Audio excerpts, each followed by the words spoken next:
Welcome to Godly Ascendants podcast, a platform where we give you insightful godly wisdom so that you can rise, lead, and dominate. Now enjoy the episode with Mike Mkali. Hi, this is Mike Mkali from Godly Ascendants, a platform where we share ideas on how you can rise, lead, and dominate in your personal development, leadership, and business.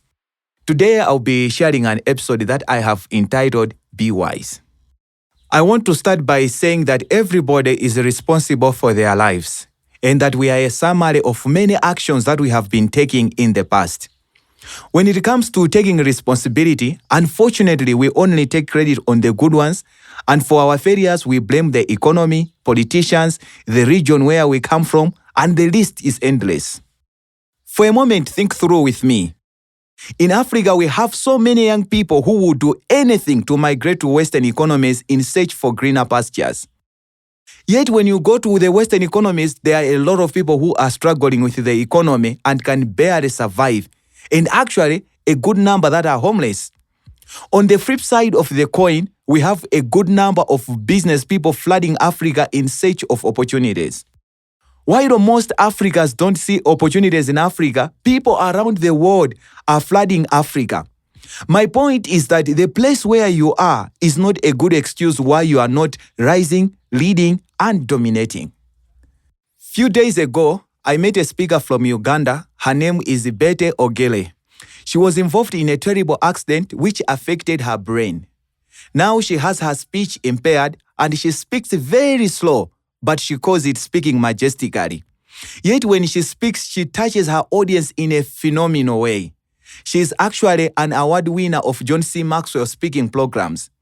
If you and me were Betty having a problem in speech, that was going to be a perfect excuse why we should not rise, lead, nor dominate in an area of being a speaker.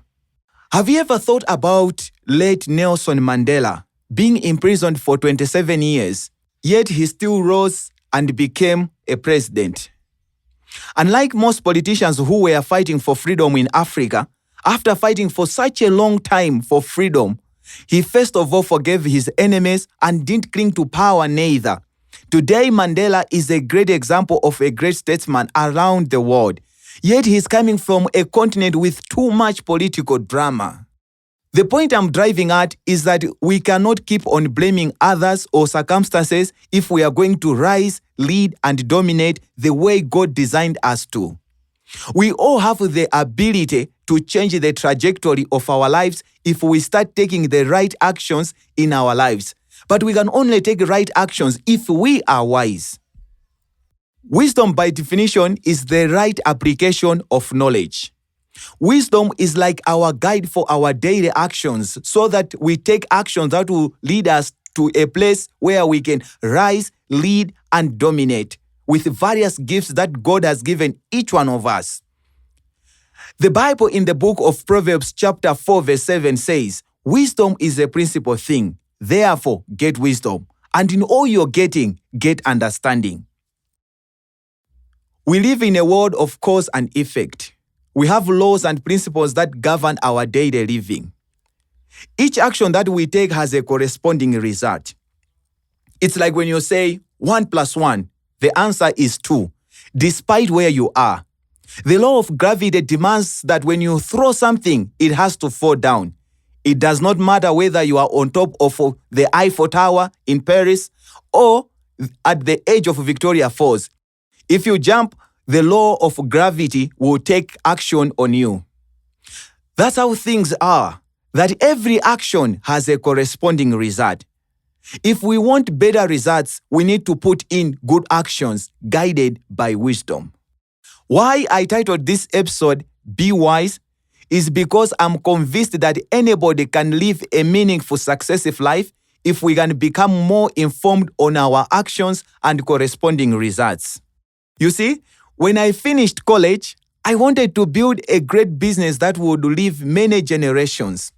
When I'm long gone, I was bothered why most African businesses don't live into the next generation. Reading a collection of books by Jim Collins, Built to Last, Good to Great, and how they might have fallen, it gives a clear picture that there is indeed something that great companies do for them to be transgenerational. After reading so many books on business, personal growth, and leadership, I have learned that actions for success are more common than the reasons why people or companies fail. I've come up with 4 levels of wisdom. Remember that wisdom is the right application of knowledge. The categories are based on knowledge and actions. In order for you to understand the categories, let me share with you a fiction story about 4 young boys who went to the ocean for the first time. Their names were Billy, John, Nathan, and Bob. They were walking along the ocean and it was getting hotter and they all wanted to swim. Along the beach, there was a big sign that said, "Do not swim, sharks sighted." Billy and John jumped into the waters and started swimming, while Nathan and Bob stayed on the beach. Unfortunately for Billy and John, they got bitten by sharks and came out with serious injuries. When the authorities came, they took the 4 boys for questioning, and their responses represent the categories of wisdom. Remember, wisdom is the right application of knowledge. An action will qualify to be wise if there was the right knowledge and a right corresponding action. Steve Covey said, "We judge others by actions and ourselves by intentions." In my category, the first priority goes to action because actions are superior to intentions. Level 1. The naive, ignorant with wrong actions. Billy found himself in this category. He claimed that he didn't see the sign, and had he seen it, he would not have dared jump into the water. Billy represents the most basic low level of wisdom. People who have no knowledge and take bad actions in their lives. Unfortunately for the world of cause and effect, you cannot give an excuse for wrong actions. You still face consequences for your action. Like it's even said in law, ignorance is no excuse for breaking the law. This is the category that even God cried in Hosea 4 verse 6, that my people are being destroyed for lack of knowledge. Level 2. The fools or complacents, knowledgeable with wrong actions. Everybody was shocked when they learned that John actually read the sign and that he understood that the sharks were dangerous. This represents category of people who know the right things to do but don't. A smoking doctor represents a good example that despite knowing better how smoking harms his health, but still goes ahead and keeps on smoking. Knowing the right action to take but taking the opposite is the very definition of being a fool. While being complacent is taking too long to act on the right action until it's too late. Another perfect example of this category is found in Proverbs 22 verse 3. A simpleton sees danger, yet keeps on going and gets punished. Level 3. The lucky, ignorant with the right actions. Well, the authorities out of curiosity asked why the 2 boys acted so wisely and not jumping into the water. They were actually commended for acting wisely. Nathan came out honestly and said, "Unfortunately, I didn't see the signpost, but I wasn't feeling like swimming." Nathan represents a category of people that are not really knowledgeable, but by chance they found themselves doing great actions that bring great results. For example, one might have great qualities for wealth creation like being generous, hard work, determined, visionary, and the like, and he starts growing and being successful. For a little while, he might seem to rise until his success starts demanding a particular sophisticated knowledge of management. And if not careful, they might lose everything. I have seen this in so many entrepreneurs who rise in their business through a small set of knowledge until they cannot rise anymore because the next level just requires more sophisticated knowledge of management. Actually, the Bible in Proverbs 17 verse 18 gives an example of a fool who is considered to be wise just because he also takes right action of being quiet and not talking too much. Level 4.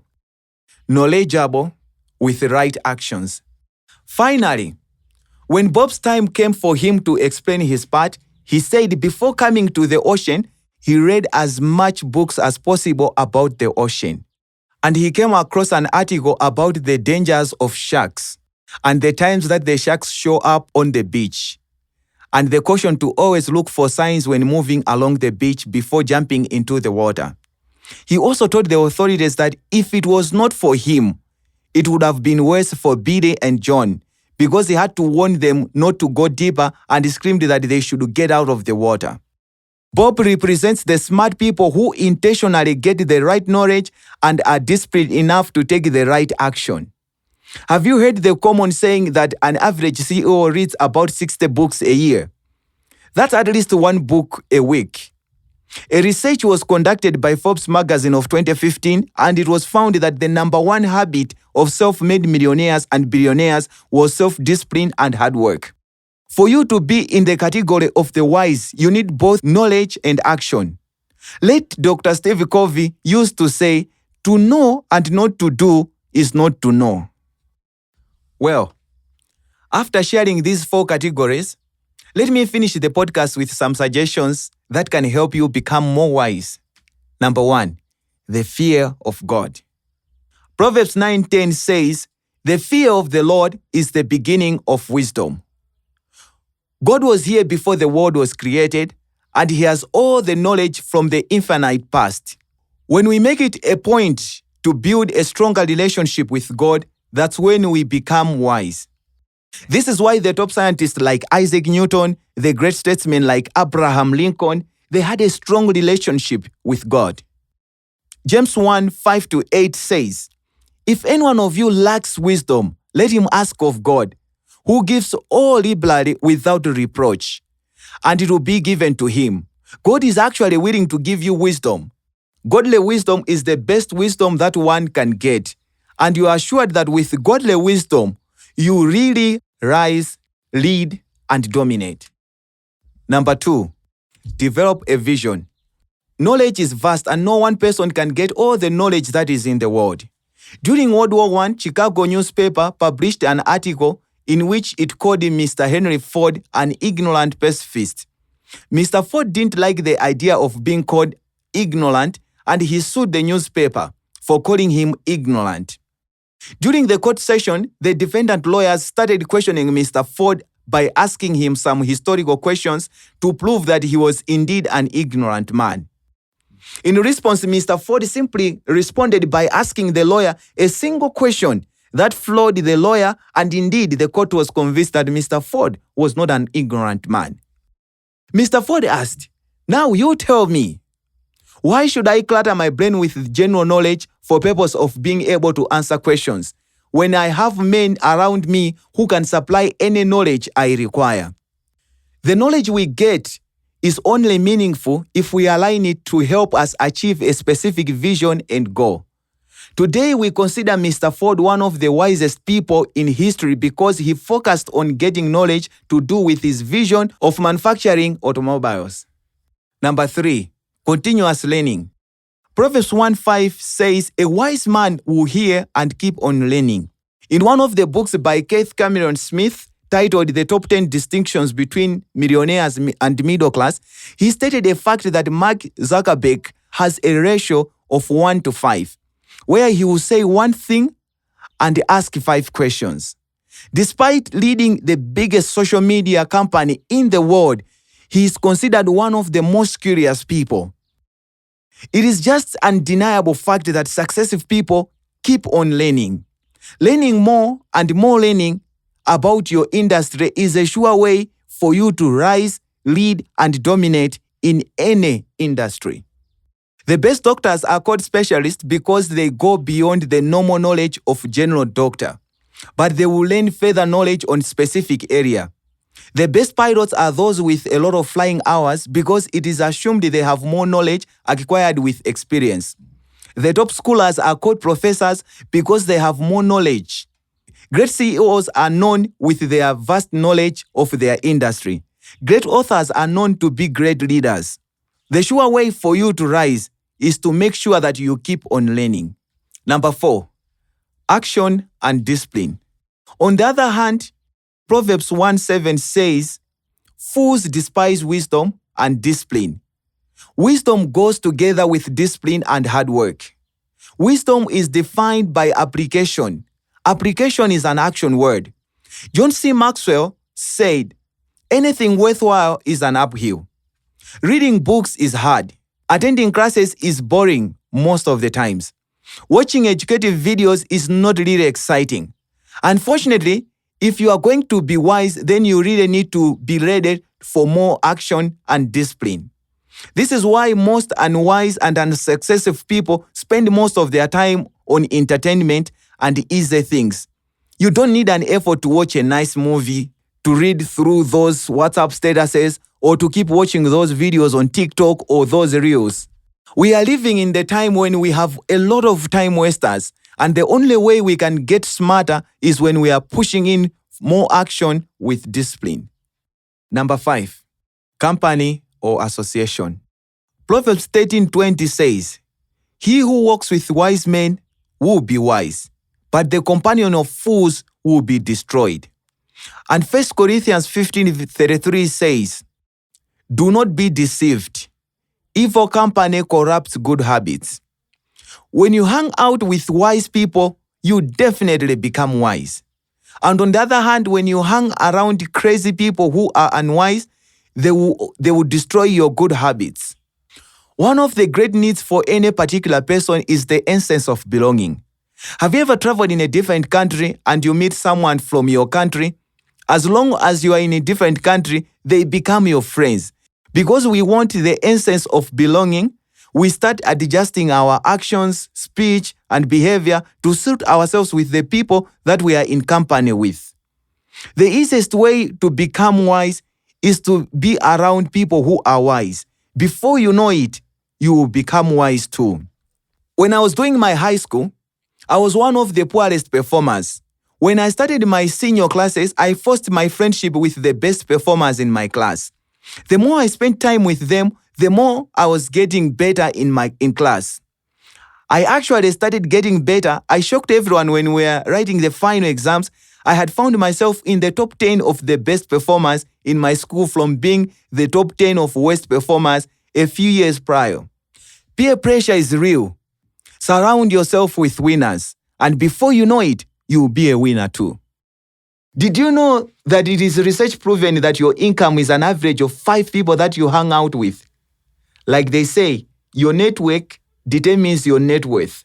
Be wise. Be in company with people of great results. And before you know it, you will equally be wise and you will rise, lead, and dominate. Apostle Joshua Selman is fond of saying, if you have 5 foolish friends, you have not counted well. You are the 6th one. And if you have 5 wise friends, you have not counted well. You are the 6th one. As I finish this podcast, let me give you a quick summary of what we have discussed. I started by saying that everybody is responsible for their lives and that we are a summary of many actions that we have been taking in the past. I also mentioned 4 categories of wisdom. Level 1, the naive, ignorant with wrong actions. Level 2, the fools or complacent, knowledgeable with wrong actions. Level 3, the lucky, ignorant with right actions. And finally, the smarter ones, knowledgeable with right actions. And also that you can become wise by fearing God, developing a vision, continuously learning, action and discipline, and keeping a wise company. I hope you have enjoyed this episode. I was your host, Mkali. Remember to rise, lead, and dominate. Thank you for listening to this podcast by Godly Ascendants. We hope you enjoyed this episode. Please share it with your loved ones and give us your feedback through our social media pages or write us an email at godlyascendants@gmail.com. This podcast is sponsored by Mkali Group, Sipo Cell, and Beyond Bounds Physiotherapy Clinic.